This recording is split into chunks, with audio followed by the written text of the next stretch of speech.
जय श्री राम दोस्तों आपने रामायण तो जरूर देखे होंगे, लेकिन क्या आप जानते हैं रावण की मौत के बाद मंदोदरी ने विभीषण से शादी क्यों की? पहले तो उसने प्रस्ताव को ठुकरा दिया, फिर क्या हुआ जिसके वजह से, किस कारण से मंदोदरी ने विभीषण से शादी किया? 90% लोग आज भी नहीं जानते हैं कि मंदोदरी क्यों किया विभीषण से शादी। आज हम आपको बताने वाले हैं। रावण की मृत्यु के बाद उसकी रानी मंदोदरी सती होना चाहती थी। राम ने ऐसा करने से रोक दिया। जब राम ने कहा कि उसे विभीषण से शादी करनी चाहिए तो पहले उसने मना कर दिया, फिर सहमत हो गई। इसके पीछे क्या वजह है, यह जानकर आपको हैरानी जरूर होगा। हम आगे बात करेंगे मंदोदरी ने क्यों किया विभीषण से शादी, लेकिन ये जानने से पहले आपको ये समझना पड़ेगा मंदोदरी के बारे में। तो चलिए पहले मंदोदरी के बारे में कुछ इतिहास जान लेते हैं, उसके बाद हम आगे बात करेंगे। वैसे हम आपको बता दें कि मंदोदरी के साथ रावण की शादी दबाव और बलपूर्वक हुई थी। रावण उसे बलपूर्वक उसी तरह हरण कर लिया था जैसे उसने सीता का अपहरण किया था। मंदोदरी की जिंदगी भी बहुत से उतार चढ़ाव से गुजरी थी। वह पहले अप्सरा थी, लेकिन पार्वती को एक बात पर इतना नाराज किया कि उन्होंने श्राप दे दिया और तब वह बहुत कष्ट में रही। पौराणिक कथा के अनुसार मधुरा नाम की एक अप्सरा कैलाश पर्वत पर भगवान शिव की तलाश में पहुंची। जब वो भगवान शिव के पास पहुंची तो उसने वहां पार्वती को ना देखकर शिव को रिझाने का प्रयास शुरू कर दिया। जब पार्वती वहां पहुंची तो उन्होंने मधुरा के शरीर पर शिव की भस्म देखी। वो क्रोधित हो गई। पार्वती ने मधुरा को श्राप दिया कि वो 12 वर्ष तक मेढक बनी रहेगी, कुएं में ही रहेगी। मधुरा के लिए मुश्किल जीवन शुरू हो गया, जिसमें बहुत कष्ट थे। अब आपको पता चलेगा मधुरा कैसे बनी मंदोदरी। जिस समय ये सारी घटनाएं घट रही थी, उसी समय कैलाश पर्वत पर असुर राजा मयासुर अपनी पत्नी के साथ तपस्या कर रहे थे।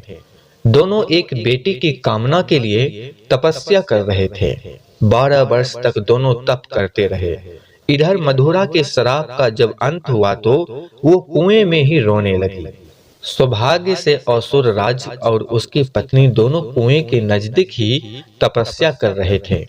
जब उन्होंने रोने की आवाज सुनी तो कुएं के पास गए। वहां उन्हें मधुरा दिखी, जिसने पूरी कहानी सुनाई। असुर राज ने तपस्या छोड़कर मधुरा को ही बेटी मान लिया।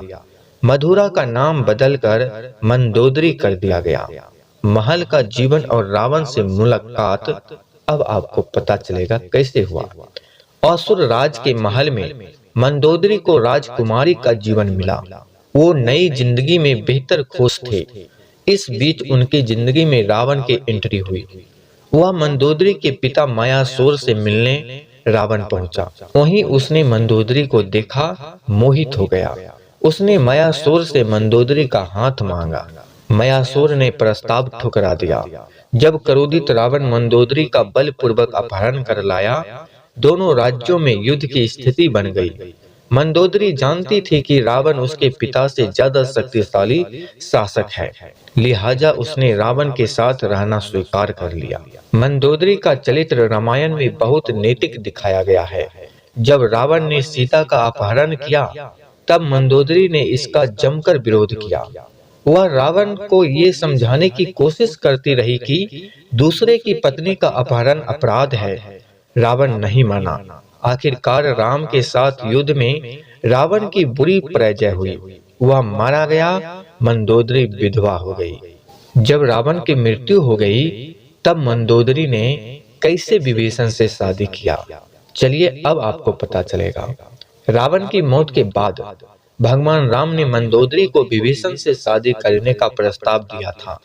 उन्होंने समझाया कि विभीषण के साथ मंदोदरी की जिंदगी बेहतर रहेगी, लेकिन मंदोदरी ने इस प्रस्ताव को अस्वीकार कर दिया। कहा जाता है कि उसके बाद एक बार भगवान राम सीता और हनुमान जी के साथ मंदोदरी को समझाने गए।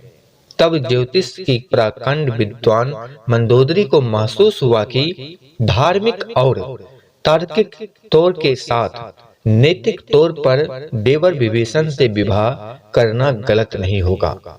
ये महसूस होने पर उन्होंने ये प्रस्ताव स्वीकार कर लिया। फिर उन्होंने विभीषण से शादी कर ली। रावण की मृत्यु के बाद मंदोदरी के बारे में वाल्मीकि की रामायण ज्यादा कुछ नहीं कहती, लेकिन रामायण के दूसरे वर्जन में जरूर इस बारे में काफी कुछ कहा गया है।